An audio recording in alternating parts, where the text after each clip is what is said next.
In the morning, we got the crane crew and the traffic management crew in for our capital inductions, and then we ran a full toolbox with everyone that's involved on the day to run through exactly how the day was planned out and how it was going to go. In the toolbox talk, we covered a number of important topics. So first up was probably weather for the day, what it looked like at the time and what the forecast was for the rest of the day.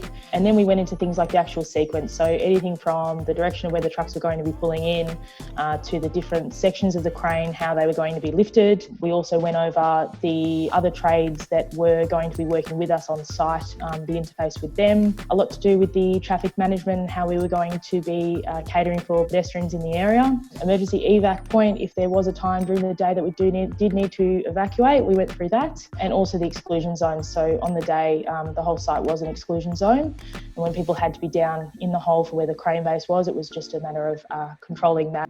The key stages of crane installation for the day were, first of all, putting up the mobile crane, so setting that up, focusing on the location of the bog mats in regards to our geotechnical advice. And then we lifted in our generator, so that went in first. Then we had the semis arriving with the tower sections. So the tower sections went in, and as they go up, we bolt them off. And then we move on to the slew ring and the cabin. Then the counter jib, and then the jib went up in sections as well. So we had it go up in 2 sections, and then the counterweights go in. Each of the sections of the tower crane are attached either by bolts or pins. So the tower section, which is the vertical section, that is attached by bolts, and the jib sections are attached by split pins. Usually the crane would be connected to the mains. However, the actual draw that the crane had was a little more than we could allow for, so we've got a Jenny.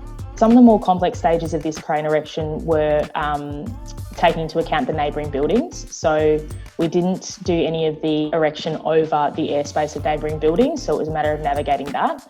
We also dealt with a very small amount of space where the semis were actually unloading. So we navigated a tight space for the franner unloading the sections of the crane and also connecting those together before actually slewing up. Before we hand it over to the crane operator, it obviously has to be commissioned by the crane erection crew. And then after it had been commissioned, we got Crane Safe in to do their checks for the green sticker, which is basically takes most of the morning. It's a lot of test lifts and things like that. And then once we'd received that, then we could operate the crane.